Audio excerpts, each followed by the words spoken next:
Hey all, welcome to my channel Two Blue Ticks। मैं हूँ टिंकरबेल और आज मैं आपके साथ लव से रिलेटेड एक बहुत ही वैलिड पॉइंट डिस्कस करना चाहती हूँ। मुझसे जो सवाल पूछा गया था वो ये था कि एक रिलेशनशिप में क्या ये हो सकता है कि हम अपने प्यार से केयर करके एक नेगेटिव या टॉक्सिक इंसान को बदल सके। Very interesting question. लेकिन इससे पहले कि मैं आपके साथ इससे रिलेटेड सारे पॉइंट्स को डिस्कस करूं, may I begin with a question. एक छोटा सा सवाल कि हम किसी के साथ रिलेशनशिप में क्यों एंटर करते हैं? इसलिए कि हम खुश रह सके, इस दुनिया को उस स्पेशल इंसान के साथ एक बहुत ही पॉजिटिव तरीके से एक्सपीरियंस कर सके, या फिर इसलिए कि हम उनकी नेगेटिविटी, उनकी टॉक्सिसिटी, उनकी सेल्फिशनेस को एक स्पंज की तरह अपने अंदर सोखते रहें और ह्यूमिलिएट होते रहें। लेकिन इस सवाल का जवाब आपने मुझे नहीं, अपने आप को देना है। So think about it. Now moving on to the main discussion. Actually problem ये होती है ना कि किसी भी बुक के कवर से या फिल्म के पोस्टर से ये अंदाजा नहीं लग सकता कि वो बुक अच्छी होगी भी या नहीं, वो फिल्म वर्थ वॉचिंग होगी या नहीं। ठीक उसी तरह किसी भी इंसान का बिना उनके नजदीक गए ये पता नहीं चलता कि उनका ट्रू नेचर या ट्रू कैरेक्टर कैसा है, पॉजिटिव या नेगेटिव। इसीलिए अब अगर आप किसी नेगेटिव या टॉक्सिक पर्सन के साथ रिलेशनशिप में ऑलरेडी हो तो आपके पास दो ही ऑप्शंस हैं।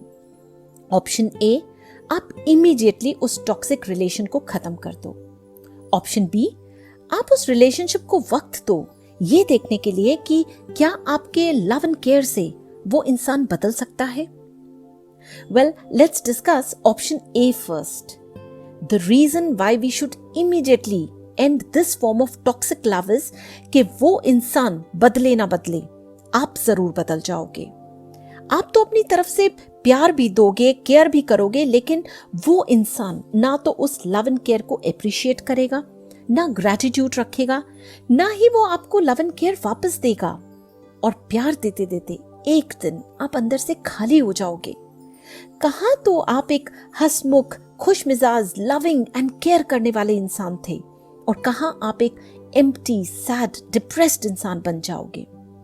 सो why be in a relationship that disappoints you and changes you for worse? जो रिलेशनशिप आपको बदल रहा है और आपके ऊपर नेगेटिव इफेक्ट छोड़ रहा है, उस टॉक्सिक लव को प्लीज रिजेक्ट कर दो, क्योंकि इस बदलाव के बाद ना तो आप अपने आप को पसंद करोगे, ना ही आपके फैमिली और फ्रेंड्स। और वैसे भी आपका लव एंड केयर बिल्कुल यूजलेस है जब तक कि वो इंसान खुद ना बदलना चाहे। एक डॉक्टर भी पेशेंट को तभी ठीक कर पाता है जब पेशेंट खुद ठीक होना चाहता है। आप ना 1000 कोशिश कर लो किसी इंसान से सिगरेट छुड़वाने की, छूटेगी तभी जब वो खुद छोड़ना चाहेगा। So please stop trying to change others, क्योंकि इंसान की फितरत इतनी जल्दी और इतनी आसानी से नहीं बदलती। दे आर ईदर जेनेटिकली और conditioned by life to be that way. और आप अपनी जिंदगी के गोल्डन ईयर्स उस चेंज के लिए लगा दोगे, विच मे और मे नॉट हैपन। क्या ये सही होगा? Is this fair? अच्छा, चलिए, ये तो हुई प्रैक्टिकल बात। अब एनर्जी लेवल पे बात करते हैं।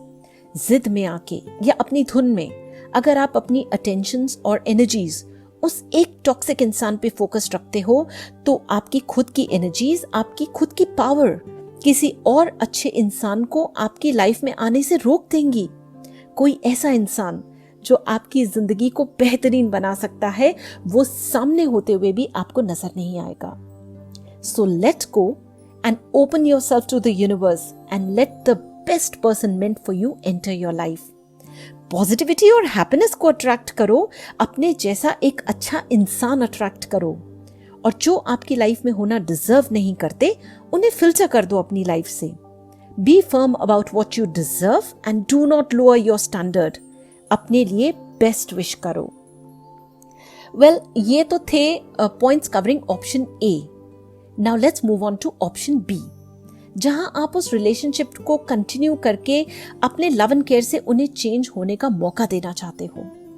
Then please keep in mind 99.9% लोग नहीं बदलते। लेकिन अगर आप अपनी होप उस 0.1% पे फोकस रखना चाहते हो तो at the back of your mind इस बात को याद रखिएगा कि इस प्रोसेस में आप अपनी जिंदगी के प्रेशियस ईयर्स खर्च कर दोगे एक ऐसे इंसान पर जो शायद खुद बदलना भी ना चाहता हो, और साथ ही साथ आप अपनी लाइफ का सोल पर्पस भी खो बैठोगे। आपका जन्म सिर्फ एक उस इंसान के लिए नहीं हुआ है, अपने लिए भी हुआ है। योर ड्रीम्स, योर एस्पिरेशंस, अपने लाइफ गोल्स को फुलफिल करने के लिए हुआ है। उसका क्या? Is that person worth losing it all? और ऑप्शन बी चूज करते हुए इतना जरूर ऑब्जर्व करो कि क्या वो इंसान आपकी वैल्यू को समझ रहा है, आपकी कीमत को जान रहा है, इस बात की रिस्पेक्ट कर रहा है कि अगेंस्ट ऑल ऑड्स आप उनके साथ खड़े हो। क्या वो जेन्युइनली खुद भी एफर्ट कर रहा है to be a part of your life? सारी मेहनत सिर्फ आपकी तरफ से नहीं होनी चाहिए, उसको भी तो कोशिश करने दीजिए, एफर्ट डालने दीजिए इस रिलेशनशिप के लिए, आपके लिए। Then and only then it's worth it. Otherwise kindly move to option A. और अब एक लास्ट इंपॉर्टेंट पॉइंट, बहुत गहराई से सोचिएगा इस बात पर जो अब मैं आपके सामने रख रही हूं, कि किस बेसिस पर हम ये डिसाइड करते हैं कि कोई इंसान नेगेटिव है या नहीं। जस्ट बिकॉज किसी इंसान की सोच आपकी सोच से अलग है, या वो आपके बताए रास्ते पे नहीं चलते और they make different choices in life, ये सब काफी नहीं है कि हम उन पे नेगेटिव होने का लेबल लगा दें। बहुत डिफरेंट पर्सनालिटीज होती हैं दुनिया में। क्या पता कि जिसे हम नेगेटिव होना समझ रहे हो वो उनका सर्वाइवल मैकेनिज्म हो, वो उनका अपना एक तरीका हो लाइफ से डील करने का। This is who world has made them out to be. So before you take a decision and brand someone negative, think on this first. और एंड में सिर्फ इतना कहना चाहूंगी, love is all about being with the person as is and not getting into a relationship with them and then trying to change them.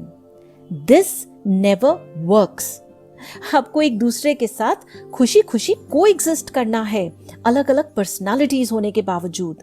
और अगर आप ऐसा नहीं कर सकते तो इस रिलेशनशिप को प्लीज खत्म कर दो। सीधी सी बात है ना। अगर आपको लगता है कि वो इंसान सच में नेगेटिव है या एक बहुत ही डिफरेंट पर्सनालिटी है, instead of trying to change them, simply move on. कोई जबरदस्ती थोड़ी ना है। The main idea of being in love और a relationship is simply to be happy. प्यार का मतलब ही खुशी है। इस बात पे फोकस रखिए और फिर डिसाइड करिए। So once again, just a simple on the go reminder, happiness is the key word, true love is never toxic. To coexist happily in spite of all the differences is the goal. For more discussions on the topic love, do watch my other videos, 1 Liter of Love and Divine Filtration. So stay blessed, stay happy, and stay tuned to Two Blue Ticks with Rajiv and Tinkerbell.